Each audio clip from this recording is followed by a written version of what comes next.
Bismillahirrahmanirrahim. Assalamualaikum warahmatullahi wabarakatuh. Waalaikumsalam warahmatullahi wabarakatuh. Ya, segala puji bagi Tuhan, Zat yang Maha Agung.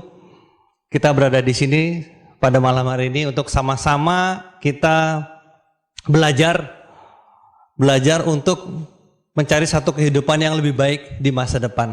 Nah, Bapak Ibu, perkenalkan nama saya Rudi Muhammad Nur. Ya, saya 19 tahun di bisnis ini.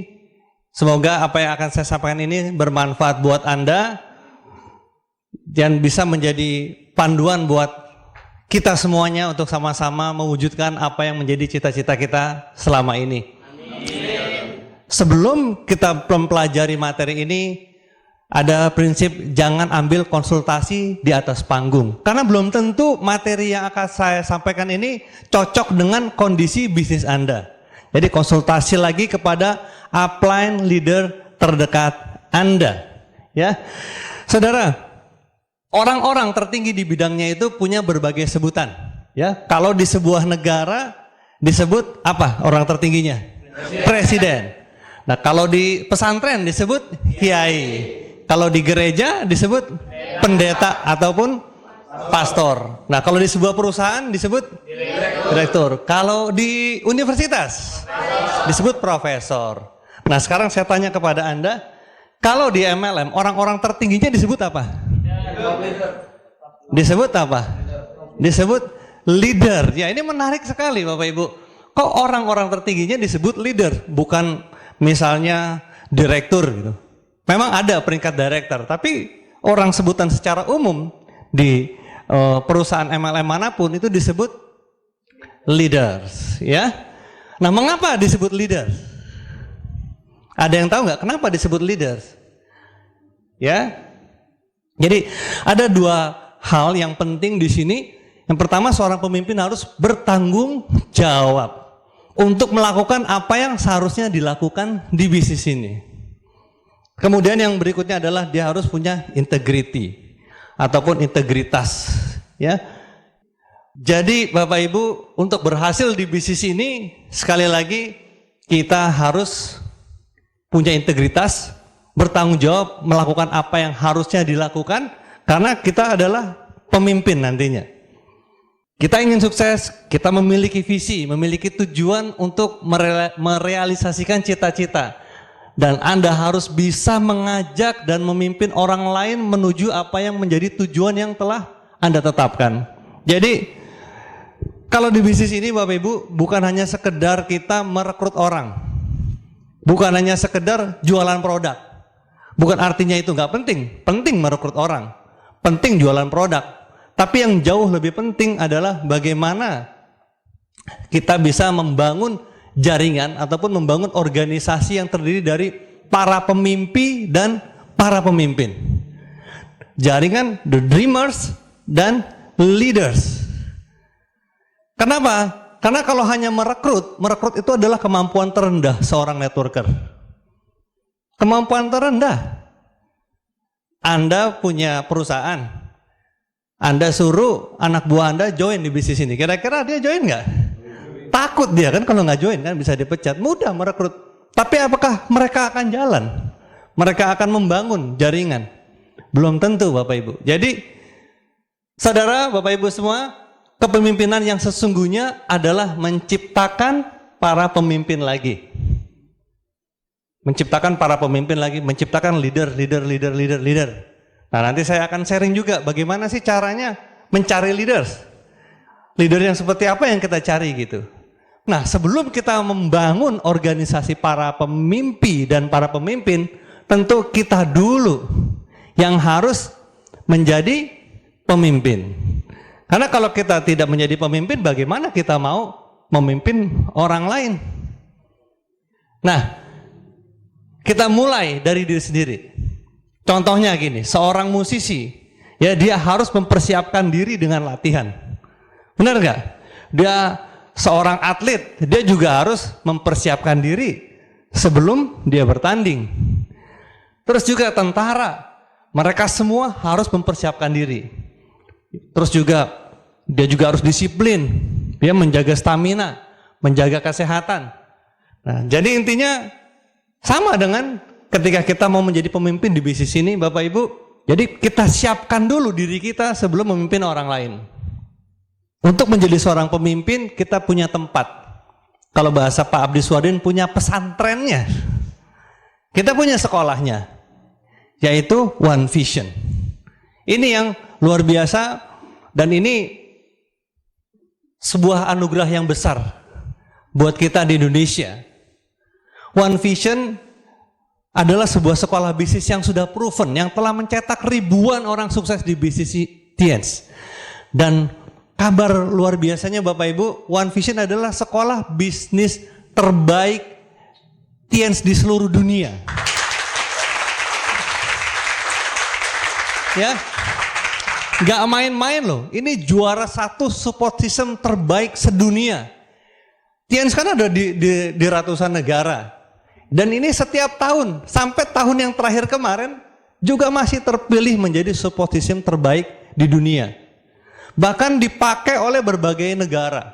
Seperti Pakistan, itu juga pakai. Dan negara-negara lain yang gak bisa saya sebutkan satu persatu. Mereka belajar dari One Vision. Kalau menurut saya, unsur terpenting suksesnya sebuah network, nomor 1 itu ya leader. Siapa leadersnya? Di Jogja ini kenapa bisa booming? Ya ada Pak Abdi Swadin. Kan banyak jaringan-jaringan lain juga ya. Jadi terpenting adalah leader. Itulah alasan kenapa One Vision, Bapak Ibu, ingin Anda semua mempelajari leadership. Karena di sini kuncinya. Nah, saudara, untuk sukses di sebuah network marketing, beruntungnya kita bisa learning by doing. Mempelajari kepemimpinan itu bisa belajar sambil melakukan. Kita di sini ada leadership by example. Kita melihat, mencontoh apa yang dilakukan oleh mereka-mereka yang sukses di bisnis ini. Saya ulangi lagi, untuk menjadi seorang leader di bisnis pemasaran jaringan, kita pelajari hal-hal basic yang membuat kita tumbuh menjadi leader yang membangun jaringan para pemimpin dan pemimpin. Kita pelajari, kita juga lakukan. Jadi, think like a leader, act like a leader. Jadi berpikir seperti seorang pemimpin dan juga bertindak seperti seorang pemimpin. Barulah kita bisa mulai membangun. Nah, sekarang apa saja hal-hal basic yang wajib kita kuasain? Sekali lagi Bapak Ibu, ini dengarkan starter pack berulang-ulang. Lalu yang terpenting praktekkan. Ya. Lalu yang terpenting praktekkan. Untuk langkah menjadi seorang leader bisnis ini ya mulai dulu jadi pengikut. Mulailah untuk mempelajari, mempraktekkan apa-apa yang diajarkan dari 7 langkah itu. Jangan pakai cara-cara yang lain.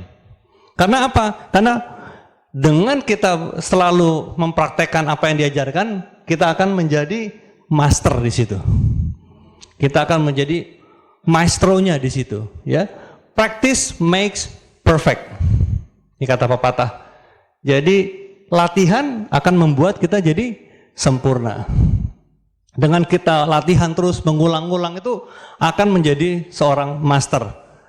Contohnya lagi, ya, kebiasaan-kebiasaan baik ketika kita mau memulai bisnis ini, di samping menguasai tadi hal-hal yang basic Bapak Ibu, kita contohnya menginformasikan acara.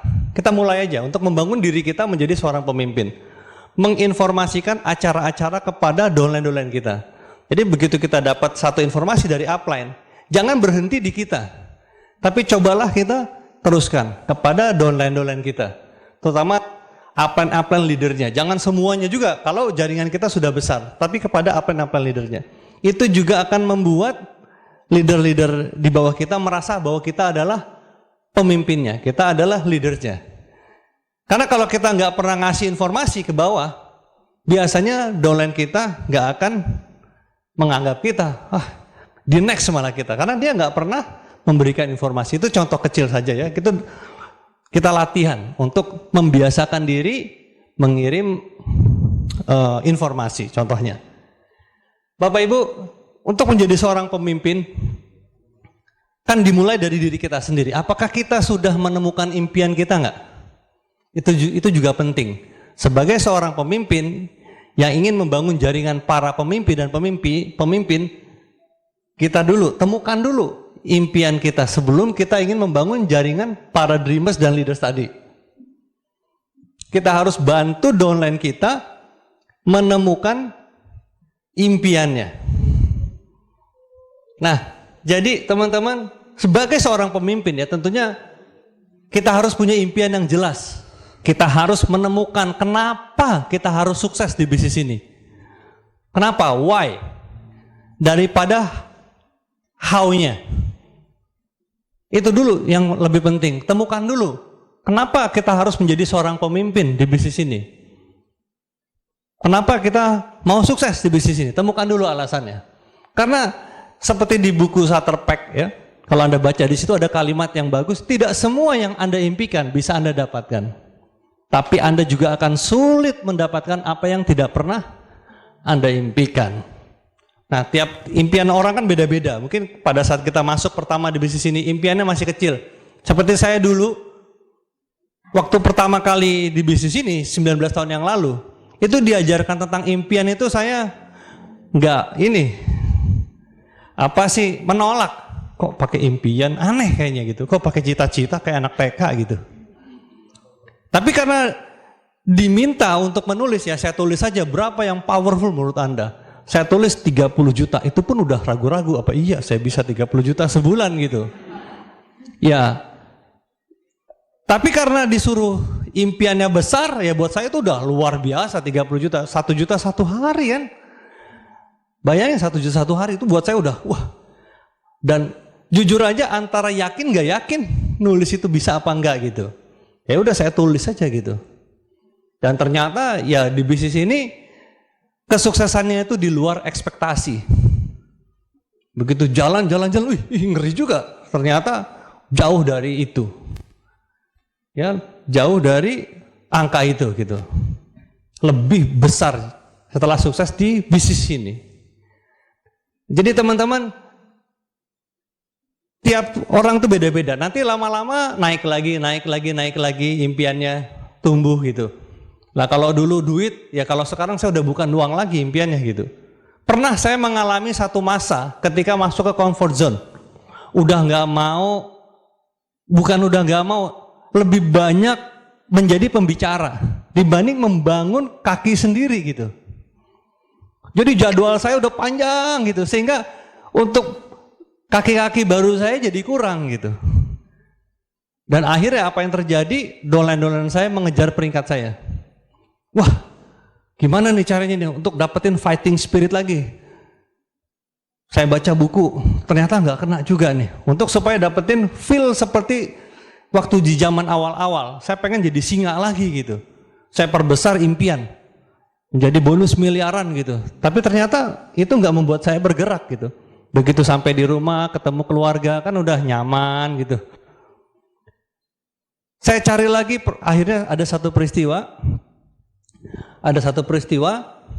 dolan-dolan saya di acara di China, di acara pertemuan internasional, mereka duduknya di depan. Pak Rizky di depan gitu, satu meja sama Mr. Lee. Pak Louis juga. Nah sedangkan saya upline-nya duduknya di belakang, karena peringkatnya kalah. Wah, disitulah baru saya terbakar di sini rasanya nih.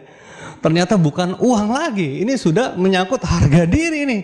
Nanti dikejar semua dolan saya, nanti Pak Abdi Swadin bisa ngejar saya juga ini. Semuanya itulah akhirnya pulang dari China. Saya nggak merasa seorang diamond lagi. Saya merasa dari awal lagi di bisnis ini. Saya tanggalkan semua, saya bawa koper, jalan lagi Bapak Ibu. Nah jadi Bapak Ibu, ya impian itu akan berkembang maksud saya. Impian makin lama dia akan makin berkembang. Jadi seorang leaders pun akan seperti itu dimulai. Tapi kita temukan dulu apa yang menjadi impian terkuat, terbesar dan juga yang terdalam. Nah, sebagai seorang leaders nanti saya juga akan sharing tentang ciri-ciri seorang pemimpin ya di bisnis ini. Tapi sebelum itu temukan dulu impian. Itu ada tahapan-tahapan. Ada yang tahapan pertamanya itu tahapan dihisi namanya. tahapan di indrawi impiannya. Yang hanya sekedar tahapan-tahapan di panca indera. Ada yang suka musik impiannya, mau dengerin musik konser grup band kesayangannya di luar negeri gitu. Nah itu berarti dia masih ingin di pendengaran. Ada lagi yang di makanan, jadi restoran di mana aja dia mau cobain. Ada yang di jalan-jalan, berarti dia di mata. Ada yang mau koleksi parfum, merek terkenal gitu. Jadi dreamnya itu pengen koleksi parfum satu lemari, merek-merek terkenal misalnya. Berarti dia masih di penciuman. Nggak apa-apa gitu, itu di tahap-tahapan yang awal. Ada banyak yang seperti itu. Ya, seperti saya juga di awal sama, saya pengen jalan-jalan ke luar negeri. Saya pengen mengunjungi 5 benua. Ya, itu di awal masih tahapan di mata.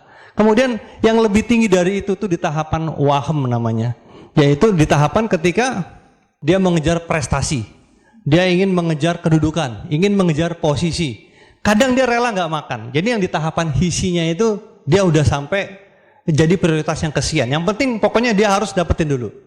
Nah, di tahapan tertinggi itu adalah tahapan yang sudah bukan lagi sekedar ingin mewujudkan cita-citanya yang sifatnya di panca indera ataupun di kedudukan, tapi sudah di tahapan di ketuhanan. Dia ingin mendekat kepada Tuhan. Sehingga pada saat dia jalan-jalan bukan nggak boleh jalan-jalan. Dia ingin mensyukuri nikmat ataupun dia ingin bertadabur alam contohnya.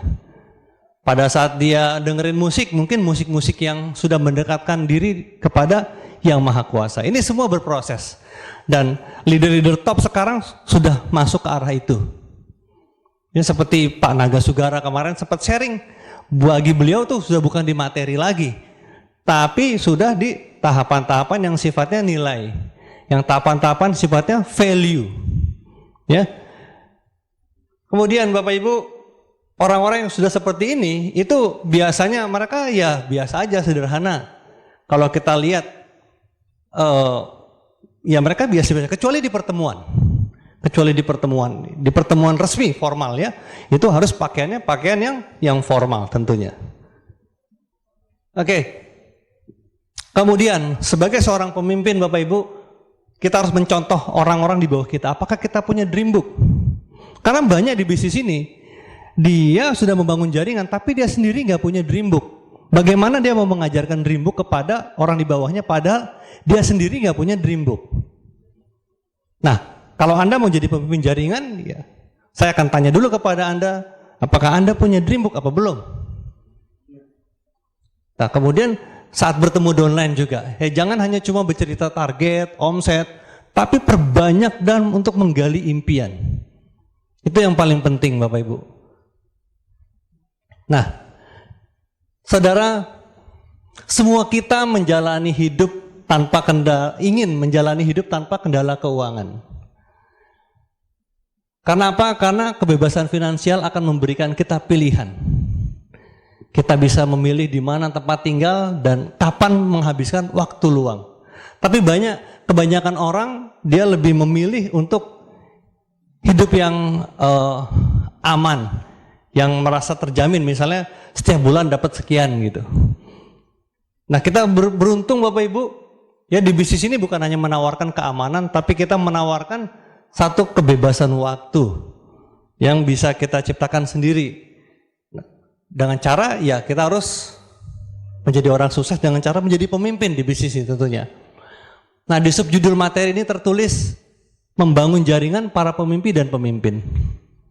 Mengapa jaringan pemimpi? Ya, karena kita tidak mungkin bisa mewujudkan impian tanpa kita wujudkan juga impian-impian dolan-dolan kita.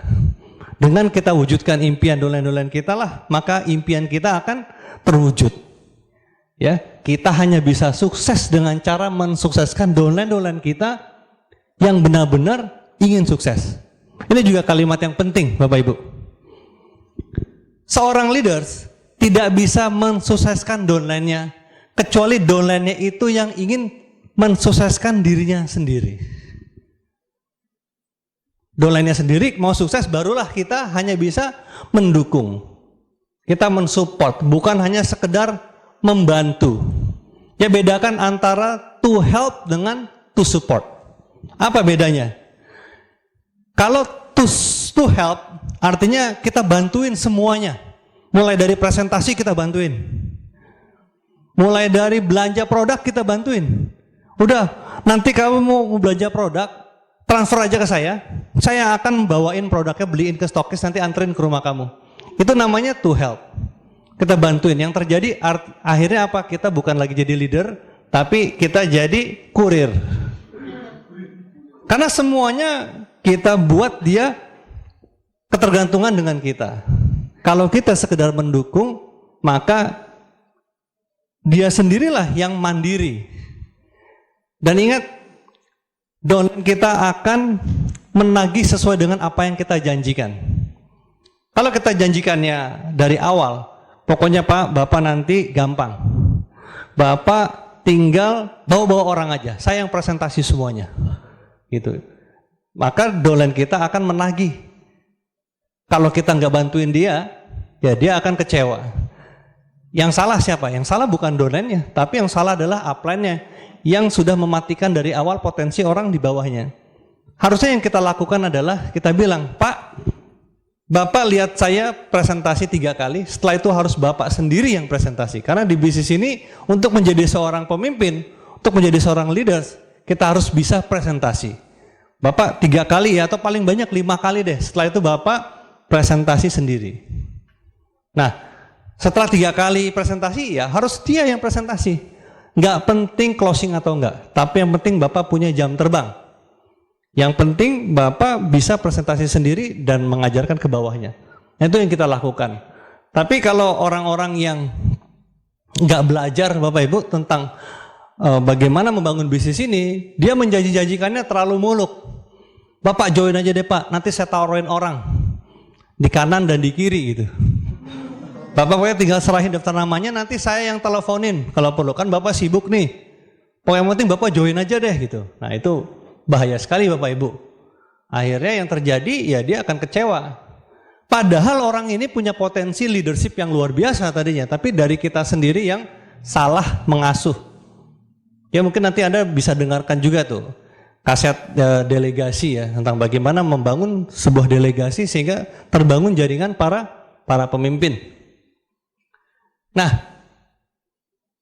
inilah mulianya bisnis ini karena kita bisa sukses hanya dengan cara mensukseskan orang di bawah kita. Jadi Bapak Ibu temukan, perbesar, perkuat terus impian kita dengan vision seminar, buku-buku positif, dan dengarkan beberapa CD Netpi setiap hari. Jangan cuma 1 CD kalau mau serius. Jadi bangun tidur dengerin dulu. Bangun tidur kalau ada yang beragama mungkin mau ngaji silakan. Setelah itu dengerin CD. Terus juga selalu bergaul dan dekati orang-orang sukses di bisnis ini karena kesuksesan itu menular. Ini dalam konteks menjaga impian ya. Kalau Mike Murdock mengatakan bayarlah berapapun untuk selalu dekat dengan orang-orang sukses. Bayangin, kalau perlu bayar nggak apa-apa karena itu betul-betul bisa menular gitu. Saya dulu dari orang yang nggak punya apa-apa Bapak Ibu, nggak punya pengalaman di bisnis ini, pengen sekali sukses. Saya lihat siapa yang paling sukses di bisnis Tiens itu. Ketika itu ada Pak Agus Trilaksono. Saya deketin, saya bawain tasnya kemana-mana, ke Lampung saya ikut Bapak Ibu, hanya sekedar ingin belajar apa yang beliau lakukan gitu. Ya walaupun sampai hari ini saya nggak bisa meniru gaya beliau. Beliau itu kan orangnya sanguin berat, ya kan? Saya nggak bisa gitu kalau di lift ada orang, Ibu apa kabar, selamat pagi gitu. Saya nggak bisa kayak gitu. Ya, saya juga sangat reject dengan hukum 1 meter 30 detik. Saya nggak bisa gitu duduk di pesawat, tek, tiba-tiba langsung mulai menegur gitu. Itu dulu, itu perjuangan yang luar biasa Bapak Ibu. Tapi karena saya ingin sekali sukses, saya harus lakukan gitu. Saya harus coba gitu. Ya, walaupun sampai hari ini kalau di lift kadang berani, kadang enggak gitu. Lihat juga orangnya gitu. Jadi Bapak Ibu, seorang leader juga harus menguasai teknik membuat daftar nama. Jadi selain dia harus kuasain dia punya impian, punya punya dream book, ya dibuktikan dia juga harus punya daftar nama, menguasai daftar nama dan juga menguasai teknik prospecting. Ini penting, menguasai teknik prospecting. Anda punya nggak agenda? Jadi kalau kita di bisnis ini harus punya daftar nama, harus punya agenda, punya planners. Dengan planners itu luar biasa. Kita bangun aset-aset yang sebelum jadi nyata, jadi tulisan dulu. Yang sudah dikualifikasi berdasarkan FAST. Caranya bagaimana membuat daftar nama, Anda dengerin lagi. CD, starter pack, cara membuat daftar nama. Kuasain semua Bapak Ibu. Sebagai seorang pemimpin di bisnis ini, apakah Anda juga menguasai skrip-skripnya? Karena ini penting untuk supaya Anda ajarkan juga kepada orang-orang di bawah Anda. Ya, ini bisa nanti di buku starter pack itu juga ada, Anda pelajari, Bapak Ibu. Nah, sebagai seorang pemimpin di bisnis ini yang masih baru, apakah Anda juga menguasai teknik membuat janji? Membuat janji untuk home meeting, untuk OP. Karena seorang leader yang menguasai keahlian membuat janji dan menjadikannya kebiasaan, ini juga akan ditiru oleh dolen-dolennya. Kalau dianya sendiri tidak menguasai, bagaimana dolennya juga akan bisa menguasai. Ini duplikasi. Ya, duplikasi. Jadi dari membuat janji, kalau ada 2 orang aja Bapak Ibu, dia dengan keahlian membuat janji ini, 2 orang aja yang berkembang di organisasi Anda, apa yang terjadi? Kalau bisa maksimum bonus tiap minggu Anda dapat. Dari 2 orang aja loh. Yang tentunya menjadi leaders ya. Nah, menguasai langkah-langkah membuat janji. Apakah Anda sudah menguasai langkah-langkah membuat janji? Dari ice breaking, alasan bicara singkat, ya mencocokkan waktu dengan prospek, mengundang. Nah ini bisa kita latih bersama-sama dengan para upline. Nah apakah ada seorang leader pemula sudah menguasai teknik presentasi? Ya. Apakah Anda sudah menguasai handling objection? Sekali lagi Anda dengerin CD starter pack. Apakah Anda sudah menjalankan 7 kebiasaan? Apakah Anda sudah menjalankan 3 prinsip dasar? Ya, ada edifikasi, apa itu edifikasi? Kita lakukan dengan tulus tentunya. Apa itu konsultasi dan no cross-lining? Anda pelajari lagi CD-CD yang berkaitan dengan ini. Ya. Nah, apakah Anda juga sebagai seorang pemimpin menggunakan PBO sebagai panduan ya membangun aset yang besar di bisnis ini? Ini juga penting. Nah, kabar baiknya Bapak Ibu, keahlian-keahlian yang saya sebutkan di atas itu bisa dipelajari dan juga bisa dilatih. Dan beruntungnya Anda yang berada di One Vision yang merupakan wadah untuk membangun seorang pemimpin, ya disinilah tempatnya kita untuk berlatih menjadi seorang pemimpin yang tadi. Nah disinilah wadah yang sudah menghasilkan pemimpin-pemimpin berkelas ya. Dan berkelas dunia ya, ada Pak Luis Tendean, ya, seperti saya sebutkan tadi di awal ya. Ada Pak Agus, ada Pak Rizky, Pak Naga, Pak Insinyur Haji Agus, dan ada banyak nih. Kalau Anda mau tahu siapa saja, Anda silakan beli The Leaders. Buku The Leaders yang diterbitkan oleh One Vision, Anda bisa tahu latar belakang dari para pemimpin-pemimpin yang sudah terbukti sukses di bisnis ini. Ada banyak sekali diamond-diamond yang sukses di bisnis ini. Anda tinggal ikuti, ya Anda pelajari apa yang mereka lakukan. Oke Bapak Ibu, nah, dengan tinggal berlatih saja di sini, berlatih menjadi seorang pemimpin dan hasilnya akan menjadi orang sukses dengan jaringan para pemimpin dan para pemimpin yang terus-menerus membangun dan memperbesar asetnya secara pertumbuhannya itu eksponensial. Ya, dari 2 jadi 4, 4 jadi 8. Tapi ya karena ada banyak pemimpin-pemimpin lahir di situ. Sehingga dari pemimpin ini melahirkan banyak pemimpin-pemimpin lagi. Yang bahkan saya sudah tidak mengenali satu-satu lagi. Ada sebuah kalimat ya, kemenangan kecil itu bisa kita peroleh dengan sendiri. Kita bisa kerjain sendiri kalau hasilnya sedikit-sedikit. Tapi sebuah kemenangan yang besar, kita memerlukan orang lain. Dan kita perlu melibatkan banyak orang. Untuk itulah kita perlu leadership. Nah sekarang ada ciri-ciri pemimpin yang baik. Saya tidak akan menggunakan bahasa-bahasa yang terlalu textbook ya, teori-teori yang terlalu jelimet, karena Anda bisa baca sendiri nanti di bukunya. Ya, waktu kita tidak cukup, saya hanya bahasa-bahasa sederhana saja. Ciri-ciri pemimpin yang baik itu seperti seorang guru katanya. Jadi bagaimana seorang guru? Seorang guru itu kan selalu membagi pengetahuannya. Apapun yang dia tahu, dia maksimalkan gitu. Supaya murid-muridnya itu pintar. Dan dia akan senang ketika murid-muridnya itu jadi orang sukses. Bahkan lebih sukses dari dia, seorang guru itu akan senang. Terus juga seorang guru juga punya kesabaran yang tinggi. Iya enggak? Dia sabar enggak? Padahal muridnya ini ndablek, bodoh banget itu. Tapi dia harus sabar gitu kan. Ngajarin sampai muridnya ini bisa berhasil. Nah, jadi mentalitas seorang guru itu diperlukan di bisnis ini. Walaupun masih banyak yang pakai cara-cara sendiri. Udah diajarin caranya, ayo ikutin PBO. Ayo datang ke pertemuan. Ah, enggak lah Pak, saya ini aja lah, nusuk-nusuk kaki orang lebih enak gitu. Banyak Bapak Ibu. Di grup udah diajarkan nggak mau netpi juga masih banyak Bapak Ibu. Tapi bukan salah mereka juga sebetulnya ya. Itu artinya kita harus belajar lebih lagi supaya pengaruh kita itu lebih besar. Jadi kalau di teori leadership ketika downline yang nggak mau ngikutin kata-kata dia ya, itu artinya tidak salah siapa-siapa, tapi kita belajar lagi untuk supaya bisa mempengaruhi orang di bawahnya. Jadi jangan cuma menyalah-nyalahkan orang di bawah aja gitu. Dan juga seorang downline itu juga harus siap. Bahkan ketika upline-nya marah-marah, kita harus nerima. Ini saya dulu sesuatu yang aneh menurut saya. Saya ingat ada seorang leaders itu mengatakan, kalau mau sukses di bisnis ini kita harus ngebok. Wih, kaget saya. Ngebok, jadi kayak disuruh ngapain aja harus ikut gitu, ikut. Wah, saya nggak terima awalnya gitu. Karena saya konteksnya yang saya pahami berbeda. Saya pikir disuruh berbuat dosa juga ikut itu. Oh, ternyata bukan. Artinya itu konteksnya harus ikutin caranya yang benar. Kalau sudah disebutin caranya seperti ini ya kita ikut. Ya. Nah, seorang downline harus siap dimaki-maki oleh upline-nya.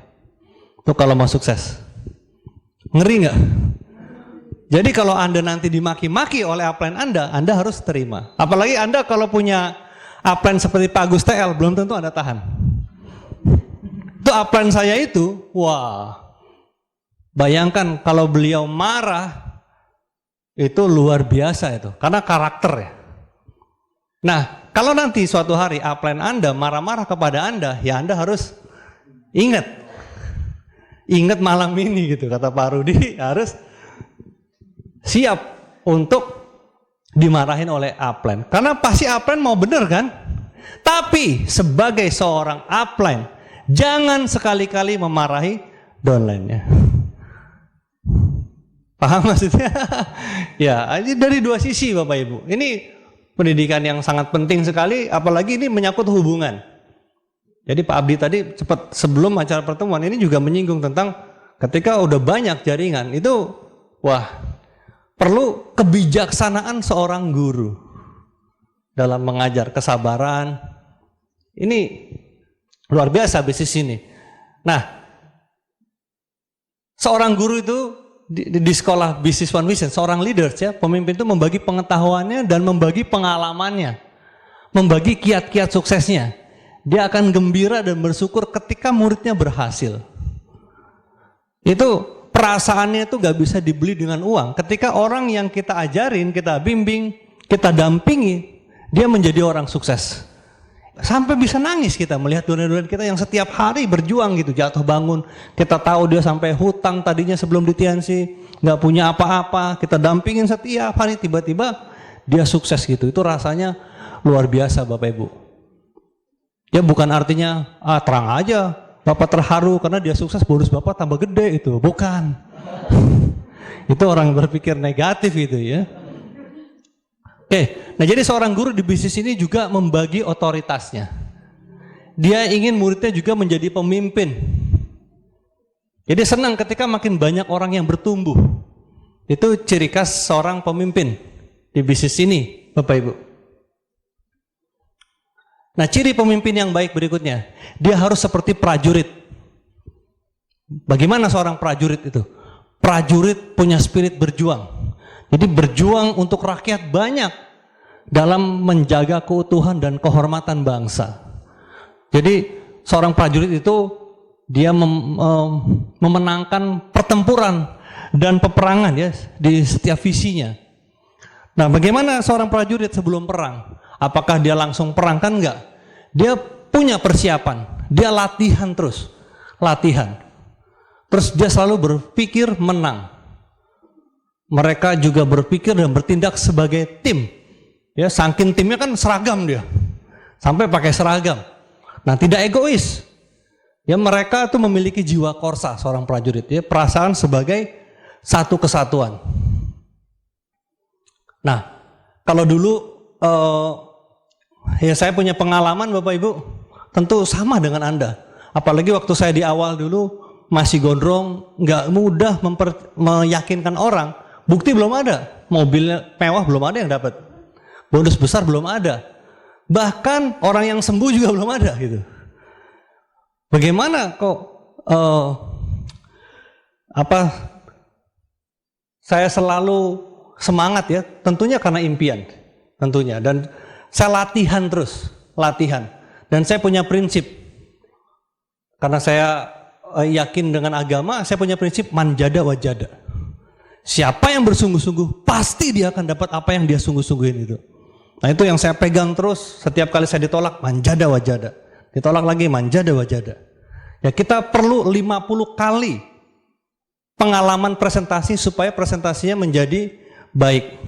Bayangkan jam terbang 50 kali, ini menurut satu buku. Untuk sebuah presentasi yang bagus, itu perlu latihan sampai 50 kali. 50 kali pengalaman, setelah itu baru kita akan bagus presentasinya. Nah, untuk sampai 50 kali ya perlu jiwa seorang prajurit dengan mentalitas seorang prajurit yang tidak boleh, yang harus selalu menang. Jadi seorang prajurit itu juga dia akan fokus kepada hal-hal yang penting aja, bukan kepada hal-hal yang nggak penting. Jadi kalau ditolak itu bukan yang hal-hal yang terlalu penting sebetulnya. Yang penting adalah bagaimana impian kita terwujud. Itu jauh lebih penting. Terus juga seorang prajurit itu loyal kepada komandan. Seorang pemimpin juga seorang pengikut yang baik. Nah, di bisnis ini seorang downline harus loyal pada upline-nya. Karena bisnis ini bisnis duplikasi. Kalau Anda loyal, maka downline Anda akan loyal juga kepada Anda. Jadi banyak Bapak Ibu pengalaman saya di bisnis ini yang grupnya hancur karena nggak loyal kepada upline-nya. Apalagi dia sudah menjelek-jelekan upline-nya. Dia tidak memahami dan tidak menjalankan konsep edifikasi. Gak menjalani konsep edifikasi. Nah, di bisnis ini kan ada satu prinsip. If you up, go down. If you down, go up. Pada saat Anda lagi down, go up, konsultasi ke atas. Pada saat lagi up, tularkan ke bawah. Jangan kebalik. Begitu lagi down, malah tularkan ke bawah. Yang ada adalah grupnya down semua. Apa yang terjadi ya?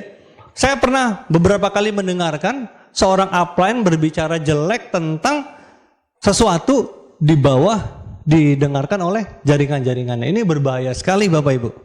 Ya, kalau Anda mau dengarkan Pak Louis Tendian, itu contoh orang yang belum pernah saya dengerin beliau negatif. Itu orang yang selalu positif. Makanya tidak heran grupnya besar sekali di bisnis ini.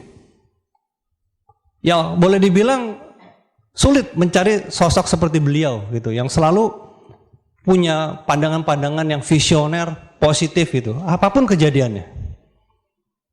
Karena tidak penting peristiwanya sebetulnya, yang penting adalah respon terhadap peristiwa, itu yang jauh lebih penting sebetulnya ya. Nah, ini pengalaman di grup yang tadi saya ceritakan, dia selalu bicaranya negatif terus, banding-bandingin dengan di perusahaan yang sebelumnya. Padahal perusahaan sebelumnya udah tutup gitu. Tianxi masih tetap berkembang gitu. Dia selalu bandingin, cari yang bagusnya dibandingin. Padahal yang dia ceritakan belum tentu sesuai dengan kejadian yang sebenarnya. Nah, saya sudah langsung bisa kasih kesimpulan waktu itu. Wah, ini sih umurnya nggak panjang nih grupnya. Ternyata benar. Di awal aja itu dia booming gitu. Omsetnya naik, tapi setelah itu beberapa bulan kemudian dia berhenti. Dia keluar dari perusahaan, dari ini cari pindah-pindah terus gitu. Dan terakhir saya dengar beliau buka usaha tambal ban, ya. Oke, berikutnya ciri pemimpin yang baik harus seperti atlet. Seorang atlet punya mentalitas seorang pemenang. Dia berlatih secara disiplin dengan program-program untuk mencapai kemenangan. Ya, seorang atlet juga harus fair. Kalau ketahuan menangnya curang, maka akan didiskualifikasi. Dia harus punya integritas mengikuti aturan. Ya sama, menjadi seorang pemimpin di bisnis ini harus punya mentalitas seorang atlet yang ingin selalu memenangkan. Seorang atlet kalau kalah, dia nyerah nggak? Ya dia akan latihan lagi. Dia akan latihan lagi sampai menjadi pemenang. Dia ingin menciptakan rekor-rekor baru. Pada saat satu rekor sudah dia ciptakan, dia akan menciptakan rekor yang lebih lagi.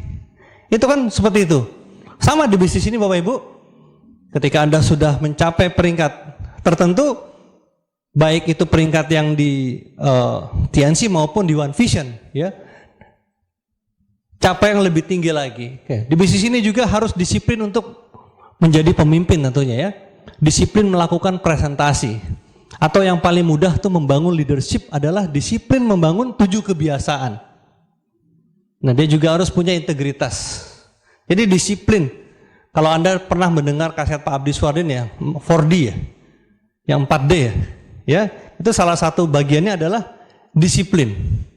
Banyak orang tidak sukses di bisnis ini karena tidak disiplin. Dia udah punya dream, udah punya desire yang menggebu-gebu, sudah punya direction yang benar, tapi karena dia tidak disiplin, maka dia tidak jatuh. Misalnya contohnya, disiplin menjadi core. Jadi seorang core itu salah satunya kan bukan hanya 650 BV aja, tapi juga harus melakukan presentasi. Minimal 8 kali. Ya. Nah disiplin minimal ya, atau ditingkatkan menjadi seorang silver planner. Apalagi menjadi seorang gold planner. Itu pasukan-pasukan silver planner itu kan pasukan-pasukan yang kerja. Pasukan mereka yang melakukan presentasi. Nah kita mulai dari menjadi seorang silver planner. Kita 15 kali disiplin. Untuk menjadi seorang silver planner, minimal. Apalagi gold planner. Nah kalau saya dulu Bapak Ibu, di awal-awal bisnis ini, itu kan saya kan 10 bulan. Sejak saya join di TNC, 10 bulan kemudian saya dapat reward mobil mewah. Hanya 10 bulan. Ya, saya ingat-ingat lagi waktu itu, saya presentasi itu sehari 2 kali. Kalau nggak 2 kali presentasi saya nggak pulang ke rumah. Jadi kalau saya dengar ada orang kalau saya mendengar ada orang 15 kali presentasi, saya harus lebih dari itu. Saya dengar ada yang 30 kali presentasi, saya harus lebih dari itu. Kenapa? Karena saya merasa saya punya kelemahan, saya orangnya pemalu, penakut, nggak gampang bergaul sama orang, saya nggak punya pengalaman, nggak punya ilmu, maka saya harus lipat kerja saya untuk bisa mengejar ketinggalan dengan orang-orang yang sudah berpengalaman di bisnis ini. Jadi kalau saya dengar ada yang 15 kali presentasi, ya udah, saya 30 kali. Saya dengar ada yang 30 kali, saya 60 kali gitu. Nah, tapi rasa itu nggak mudah mempertahankan, memaintain. Apalagi pada saat jaringan sudah mulai membesar, tentu Anda akan ditarik-tarik, Pak, jadi pembicara di sini, Pak, jadi pembicara di sana gitu. Itu nggak mudah. Makanya mumpung Anda masih peringkat-peringkat yang masih rendah, perbanyak jumlah presentasi sebanyak-banyaknya sponsorin orang. Karena ada hukum, semakin kita banyak menabur, semakin akan menuai banyak. Ibaratnya menabur benih. Presentasi itu banyakin aja, nanti akan muncul orang-orang bagus. Jadi melebar untuk mencari kedalaman. Oke, jadi mentaliti seorang atlet itu kita perlukan. Berikutnya, ciri seorang pemimpin yang baik itu seperti petani. Petani adalah seorang pekerja keras. Jadi disiplin kan, dia kan bangun pagi-pagi, udah ke sawah, pulang sore hari. Etos kerja seorang petani itu luar biasa loh. Itu sangat mengagumkan. Petani itu punya self motivation yang luar biasa.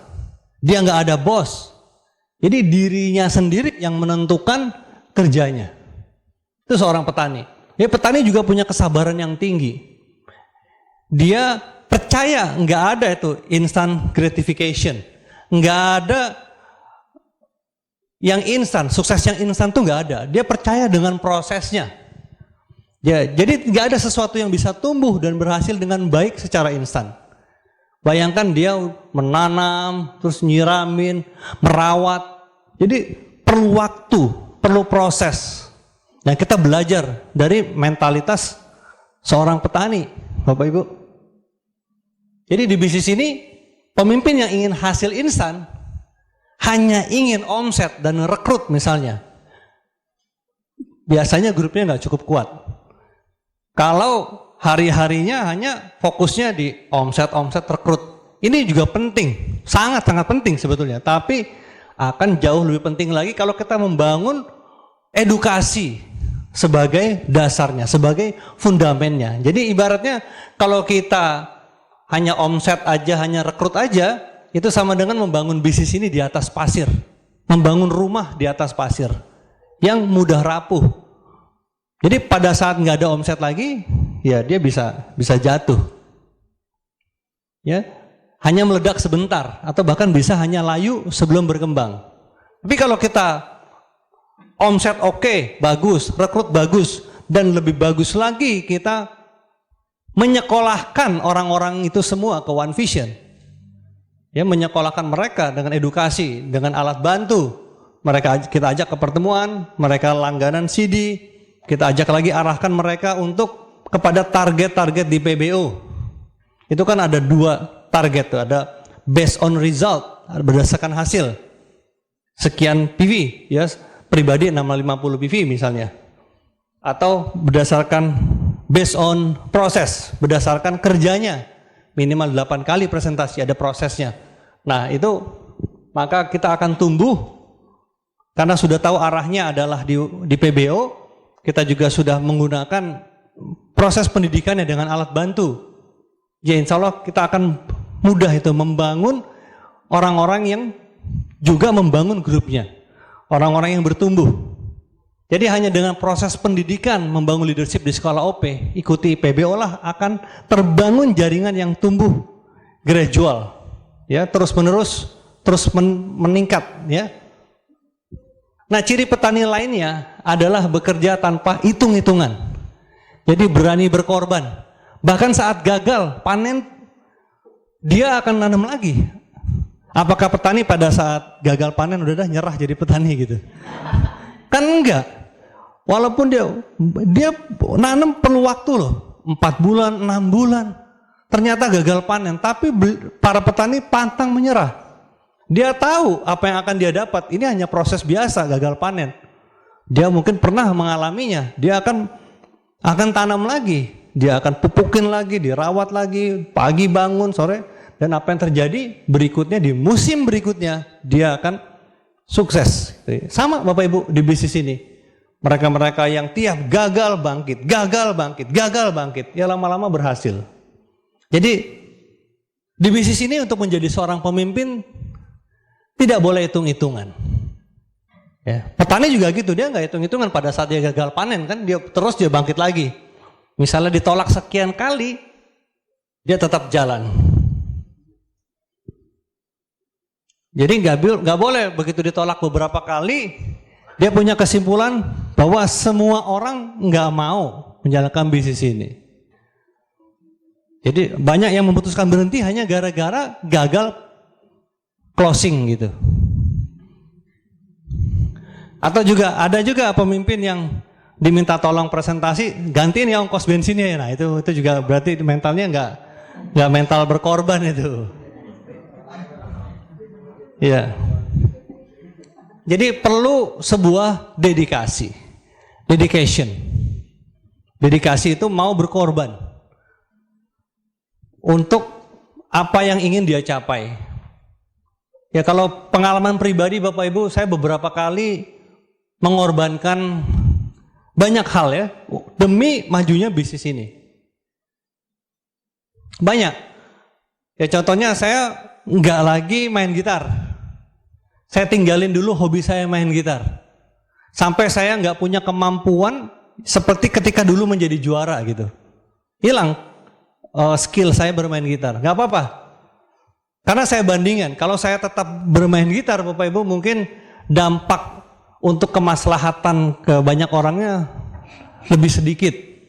Karena kalau di bisnis ini kan lebih banyak dampaknya, banyak orang yang lebih sehat, banyak orang yang lebih dapat uang gitu dari bisnis ini. Nah, akhirnya saya pikir udahlah salah satu harus saya lepas. Ya saya lebih memilih TNC. Gitu.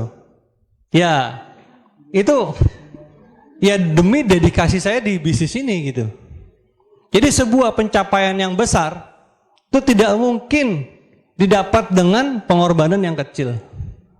Jadi harus ada pengorbanan besar, tapi ya tidak keterlaluan sekali gitu, asalkan selama tidak dosa ya. Bapak Ibu, saya arisan keluarga aja sering nggak datang. Ya itu saya mengerti lah, ada beberapa orang yang memang nggak terima gitu. Kok sampai gitu-gitu amat sih? Arisan keluarga nggak pernah datang gitu. Ya karena arisannya hari Minggu saya kerja saya bilang gitu. Ya kan, cuman ya saya bilang suatu hari saya janji, suatu hari saya ingin berkontribusi terhadap orang-orang yang mungkin lebih banyak sih yang positif sebetulnya. Memaklumi itu lebih banyak gitu. Cuman ada satu dua lah yang mungkin ada suara-suara yang kok nggak pernah datang sih, sombong banget, mentang-mentang udah, nah itu udah. Begitu kan, biasa. Tapi saya bisa memahami dia tidak salah. Ya karena memang secara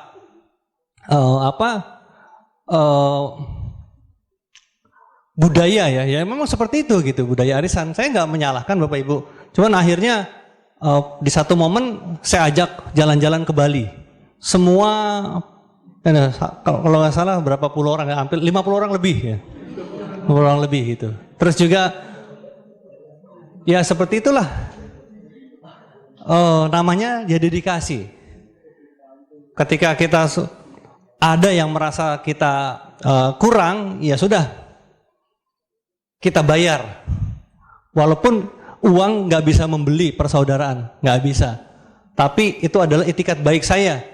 Ya karena saya merasa memang selama ini sudah meninggalkan acara-acara keluarga. Tapi kalau acara-acara keluarga yang lain di luar hari Sabtu dan Minggu, ya insya Allah saya bisa hadir gitu.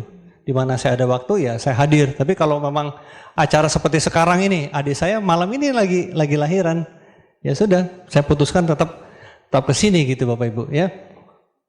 Jadi kalau Anda mau tanya kok bisa sih sampai seperti itu, ya itu banyak pengorbanan.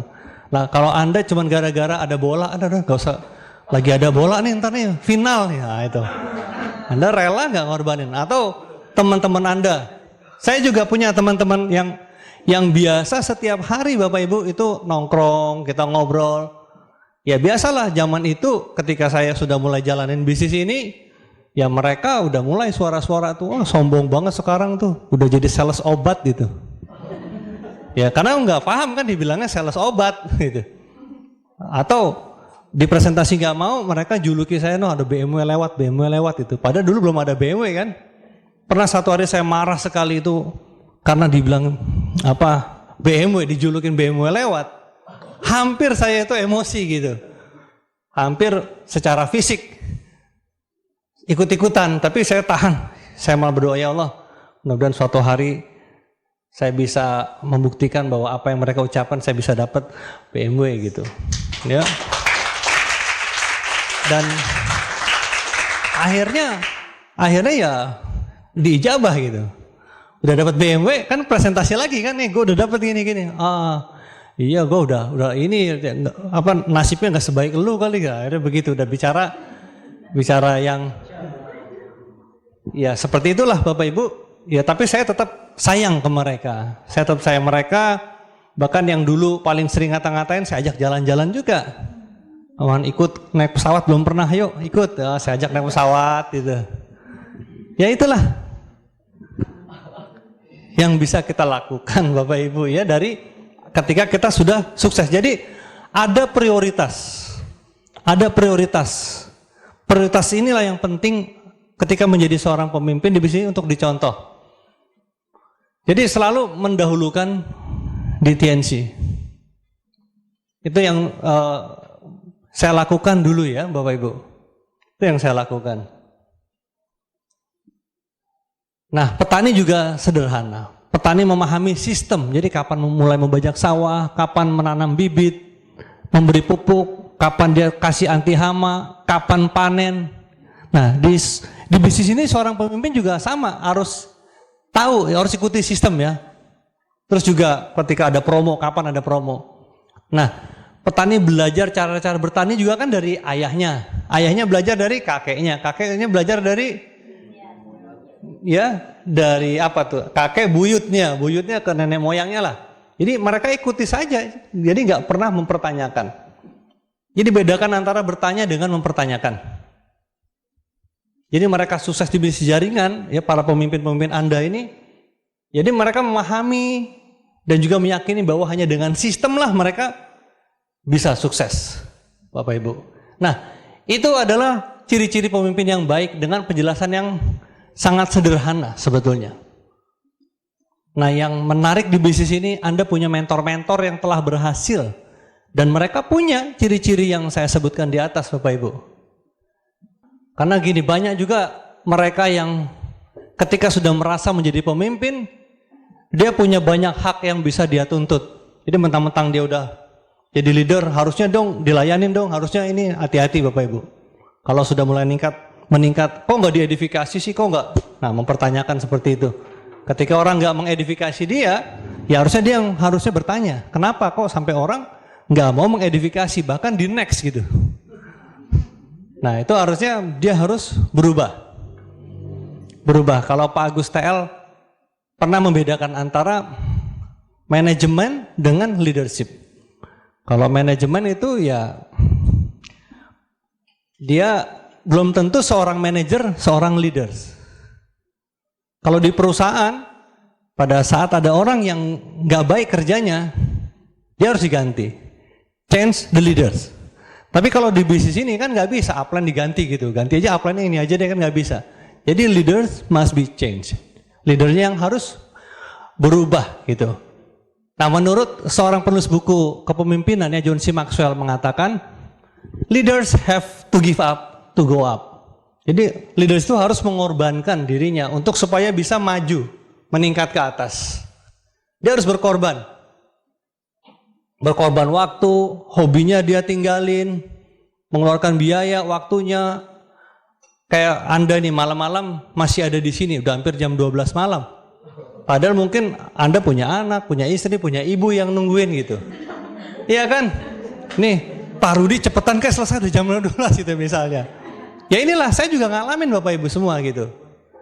Saya juga mengalamin, bukan nggak ada masalah. Pada saat awal-awal dulu pulang malam, namanya ibu belum memahami bisnis ini dia. Ya saya nggak membantah, saya diem aja. Jadi nggak mau melawan. Namanya orang tua. Jadi ketika kita di ini anggap sebagai nasihat. Ya ibu. Akhirnya ketika sudah reda barulah kita terangin bahwa malam itu meeting. Kenapa kok malam? Karena para pekerja itu biasanya pulang sore baru sempat karena macet. Jadi dimulailah setelah makan malam barulah kita meeting.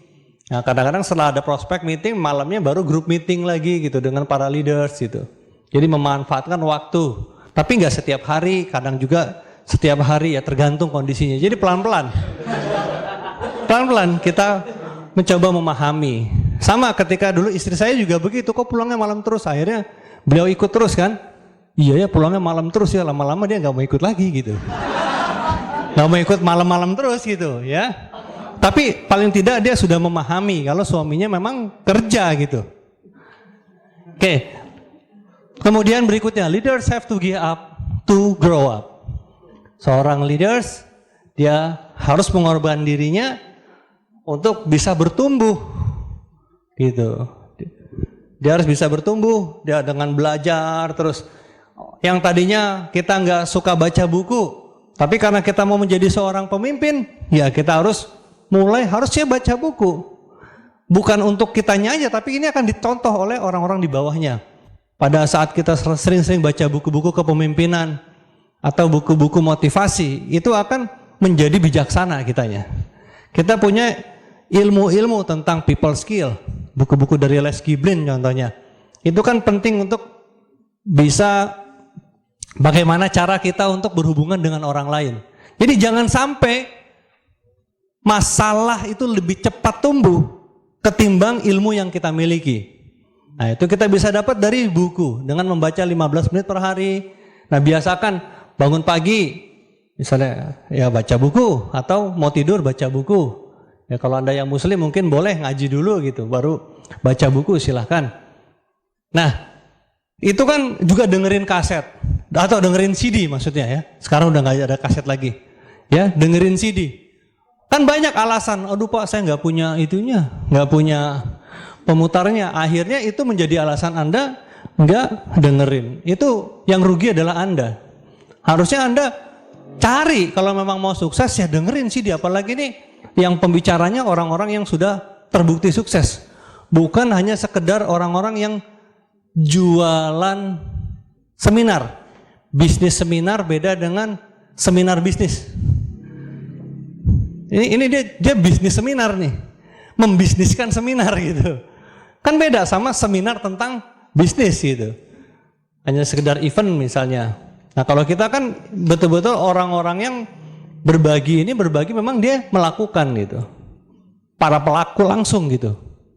Jadi kita mengorbankan diri kita untuk mau dengerin deh gitu. Waktunya, tenaganya kita bela-belain gimana cari CD. Kalau nggak ada ya sudah kita bisa dengerin lewat email kan. Sekarang One Vision bisa kirim lewat email. Nggak ada alasan pokoknya gimana harus bisa dengerin CD. Jadi pemimpin harus bisa berkorban untuk tumbuh maju. Ya, tinggalin dulu kebiasaan-kebiasaan yang buruk, nongkrong, tinggalin dulu, mabok-mabokan, nah tinggalin dulu tuh. Bukan berarti nanti udah sukses Anda mau mabokan, bukan ya? Jadi tinggalkan kebiasaan-kebiasaan yang buruk. Terus berkorban untuk menanggalkan ego agar kita bisa bertumbuh. Itu kita juga di jaringan itu nggak mudah. Kita merasa bahwa kita yang mampu menjadi operator, ya udah ambil alih tanggung jawab. Ambil alih tanggung jawab, kita menjadi operator di situ. Nah, menjadi operator itu kan kalau kita egonya banyak, nggak mau berkorban, aduh ngapain capek-capek, enak banget dia duduk-duduk gitu. Saya yang itu nggak boleh seperti itu. Ya, terus juga berpenampilan baik, berpenampilan yang bagus. Dengan berpakaian yang sesuai dengan juklak dari One Vision. Kalau pakai jas, ya pakailah jas yang warnanya gelap. Ya, jangan pakai jas yang warnanya ngencreng gitu. Orang lain banyak yang hitam ataupun abu-abu gelap, dianya kuning sendiri atau merah sendiri gitu. Dengan sepatu putih, dasinya belang-belang gitu, ada Mickey Mouse gitu. Apa yang terjadi? Dia ambil mic, dia nyanyi lagu dangdut atau nyanyi lagu pop, ya. Jadi itu juga penting Bapak Ibu, untuk menjadi seorang pemimpin kita harus think and act like leaders. Nah, berpakaianlah yang pantas untuk dihargai. Ada pepatah mengatakan ajining rogo soko busono, ajining diri sokolati. Saya mungkin nggak fasih ya bahasanya, tapi itu intinya adalah nilainya badan itu tergantung pakaian yang kita gunakan, tergantung dari busana yang kita gunakan, dan nilainya diri tergantung dari ucapan yang kita ucapkan. Ini pepatah dari Jawa, itu juga luar biasa, bisa kita pakai di bisnis ini menggunakan pakaian-pakaian yang pantas agar kita bisa dihargai oleh orang lain. Nah, juga berkorban untuk toleransi ketika untuk kepentingan bersama yang lebih besar, ya, termasuk tadi itu. Ini penting sekali Bapak Ibu untuk menjadi seorang pemimpin. Kita mulai dari berpakaian like leaders. Itulah kenapa pada saat pertemuan-pertemuan OP semuanya menggunakan itu, menggunakan jas ataupun batik. Ya. Selanjutnya, leaders have to give up to stay up. Seorang leader, seorang pemimpin harus berani berkorban untuk tetap tinggi, to stay up.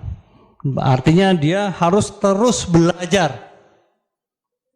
Terus tetap belajar. Itu nggak gampang Bapak Ibu kalau sudah di peringkat-peringkat tinggi, merasa sudah matang dan nggak mau belajar lagi. Hati-hati. itu akan ketinggalan oleh leader-leaders yang lain nantinya yang terus tumbuh dan belajar. Nah, ini ada sebuah kalimat dari Imam Syafi'i ya, yang mengatakan jika kamu tidak kuat menanggung lelahnya belajar, maka kamu akan menanggung perihnya kebodohan. Ya, luar biasa nih kalimatnya. Nah, Bapak Ibu, saya pribadi masih tetap belajar. Dan kami leader semua di bisnis ini masih tetap terus belajar. Ya. Tujuannya apa ya? Supaya tetap to stay up, untuk tetap bisa tetap tinggi. Ya. Apalagi sekarang ini dunia sudah berubah. Indonesia akan menjadi negara yang maju. Indonesia akan menjadi negara yang masuk ke dalam 5 negara dengan ekonomi terbesar di dunia. Jadi kalau Anda hari ini memutuskan untuk menjadi seorang pemimpin di bisnis ini yang dimulai dari Anda duluan, Anda juga menjadi seorang pemimpin, menjadi seorang pemimpin besar suatu hari Bapak Ibu, ya kita lihat potensinya, keahlian yang Anda pelajari hari ini, dengan pengulangan keahlian-keahlian yang diulang-ulang sehingga Anda menjadi master dalam beberapa tahun. Anda lihat visi ke depan, Indonesia akan menjadi negara dengan ekonomi nomor 5 terkuat di dunia. Bayangkan pada saat itu income per kapita kita itu sudah tinggi-tingginya. Pada saat itu orang akan membeli produk ini, daya belinya akan tinggi. Pada saat daya belinya tinggi, 5, 7, 10 tahun mendatang, Anda semua sudah director di sini. Ya kan? Anda sudah director semua di sini. Nah, saat itulah Bapak Ibu, maka Anda sudah menjadi seorang pemimpin yang besar. Ya dimulai dari sekarang. Kapan waktu terbaik itu adalah sekarang. Kemarin sudah lewat. Besok kita tidak tahu. Yang bisa kita kendalikan dan kita ketahui hanyalah hari ini. Jadi putuskan mulai hari ini. Ya, putuskan sekarang juga bahwa Anda harus menguasai teknik-teknik menjadi seorang pemimpin di bisnis ini, dan Anda juga putuskan bahwa Anda akan menjadi pemimpin besar, menjadi legenda-legenda TNC di kemudian hari. Salam sukses dari saya. Terima kasih sudah mendengarkan CD ini. Wassalamualaikum warahmatullahi wabarakatuh.